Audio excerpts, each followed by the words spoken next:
Jetzt machen wir doch mal wieder was Neues. Fokal, kann ich mich daran erinnern, dass wir da mal eine ganz große Auseinandersetzung auf irgendeinem YouTube-Video hatten. Die haben hier was Cooles, was so ein bisschen in die Richtung geht von unserem Cinelator. Ich blende auch hier mal kurz ein, was wir bei uns in Sachsenheim haben, exklusiv für Kunden, die diesen VIP-Workshop machen. Und ja, jetzt kriegt man hier eine kleine Demo und ich frage den mal, was die machen. Ganz kurz zur Info, es geht hier um die Studio-Monitore von Fokal. Die sind per se nichts Neues, aber das Anwendungsgebiet, was man hier auf so einer Messe zeigt, das ist durchaus mal was Neues. Und wir fragen den netten Herrn gleich mal, wenn wir rein dürfen, warum er das zeigt, was das Besondere ist, und vielleicht kriegst du jetzt schon mal einen kleinen Einblick, bevor ich unseren Cinelator vorstelle, was die machen, denn ich kenne die Dolby Atmos Suite schon sehr gut und kann mir schon vorstellen, worauf das hier hinausläuft. Wir werfen mal einen Sneak Peek hier rein. Bonjour, je suis Lars. Ah, super, pas français. No, je ne parle pas français très bien. So we can talk in English if that's possible. Yeah, sure. I have a German YouTube channel and I'd like to introduce your setup to our audience. Sure. And of course it's not about the speakers itself, as he already told me that's nothing in particular new.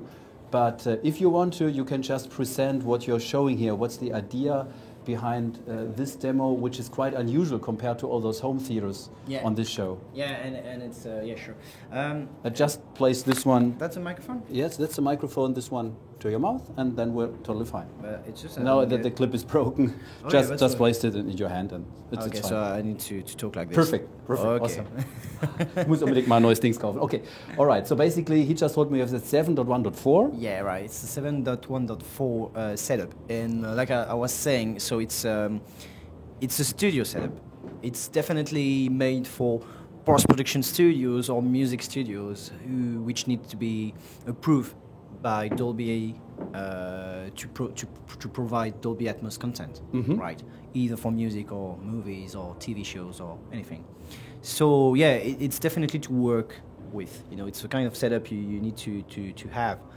And so 7.1.4, 7 speakers around you, so we can see the new trio 6s for the LCR, and the new solo 6s for, well, I'm saying the new because we kind of reworked on this version like 2 years ago. We launched 2 years ago, or a year and a half ago, the new solo 6.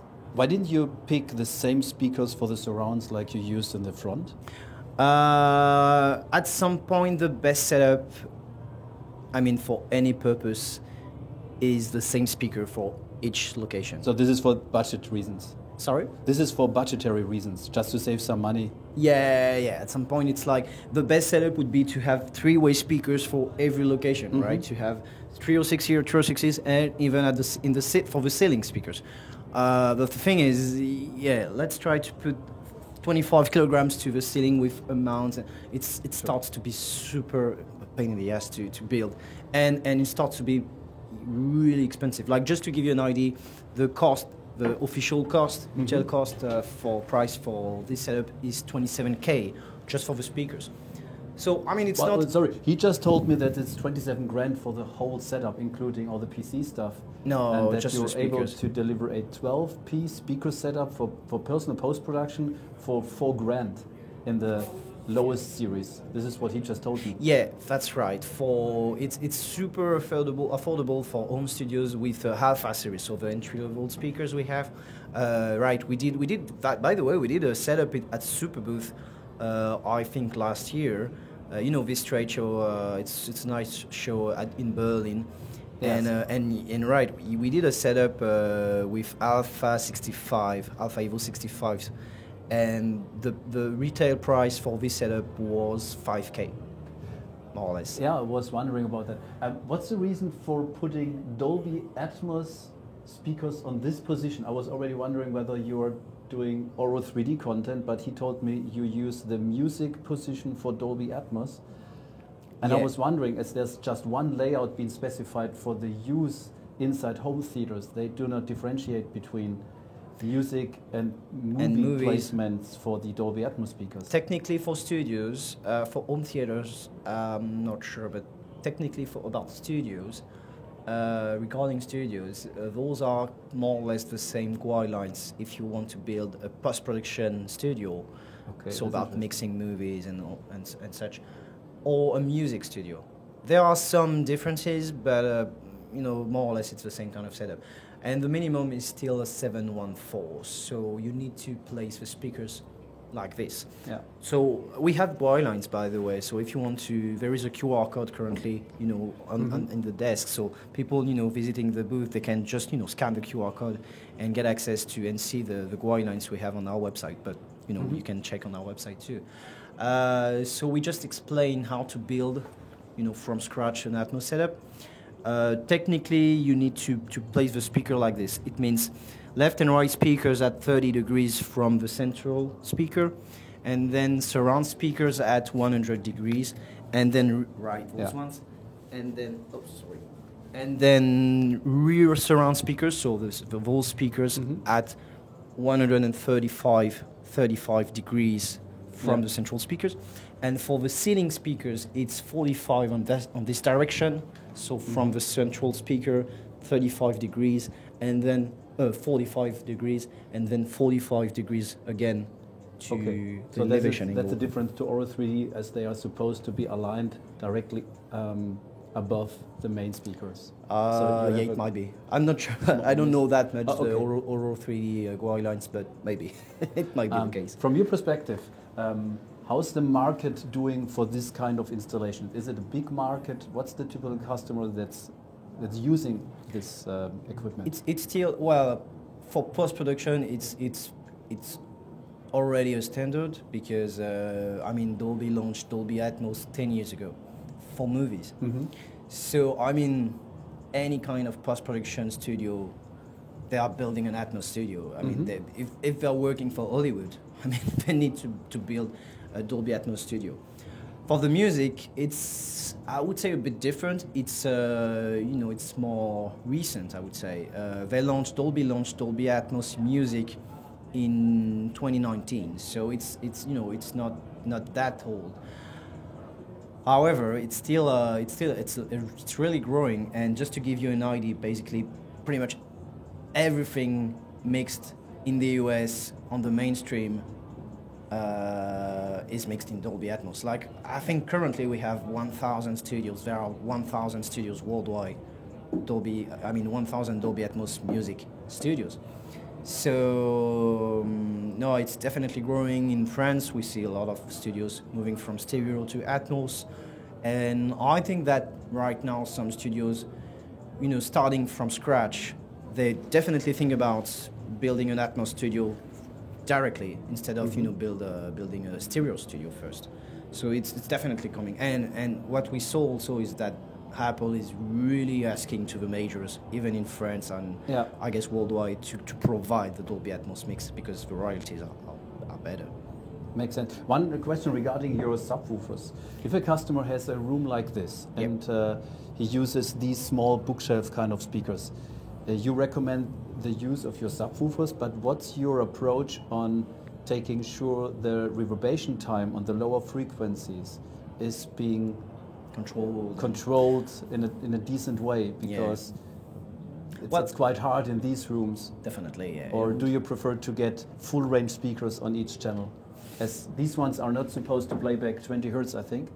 20 no, but 35 it works. 35. But do you consider this to be sufficient to make post-production? Yeah. Oh, yeah, definitely. Yeah. Okay. And even though, afterwards you can use during the calibration you can do a bass management. Like for instance, sure, but you still have to take care of the reverberation times. Otherwise, you hear the room while doing the mastering of the recording. Technically, Dolby doesn't provide any guidelines regarding the acoustics. Okay. Yeah, they do, but it's not super, accurate. What's your recommendation to aim for when it comes to reverberation times below 100 hertz? Well, the thing is, for sure, I would recommend to have a reverberation time under like 300 milliseconds on the low end, or maybe 400, but not that long, if you can. But if the room is the room, and if the decay on the low end is super long, for sure, the more you have sources, the easier it is. So, because you can, treat at the same time different room modes. So if you just have one subwoofer, so you have a frequency response. And if you, at some point, spread the low end among different subwoofers, among different sources, it starts to be a bit better. Yeah, I know. I know at some point it can be, you know, not, I don't know, like it could be hard to or strange to think this way, but like you would see a lot of subwoofers, like for instance in this room at the beginning, some guys, they were like, oh shit, 2 subwoofers for this small room, it's going to be a mess. And then I was like, no, it's about control. It's about control, power, and you have a lot of headroom then, and I mean we just need to turn it down to make it work. Do you know whether many studios use double bass arrays in order to control the bass? Double what? Double bass arrays. So you place subwoofers in front and the back of you. In the back, yeah.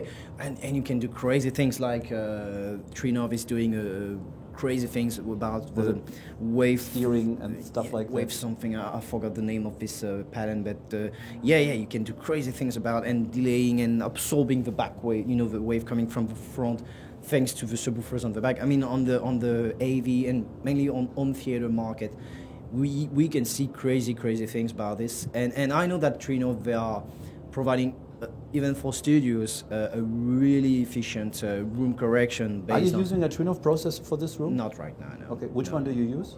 Oh, it's just MTRX doing the calibration. Yeah, so okay. It's more like it's a standard, I would say, room correction, and it's not even a room correction. I mean, it's not like we just put a microphone, measured every speakers, and apply the right EQs at the right frequencies. Okay. Just one last question, and this is the software you use for showing the differentiation between channel-based decoding for the Dolby Atmos bed, while using objects for all the remaining speakers, which are then being placed on these ones. Right.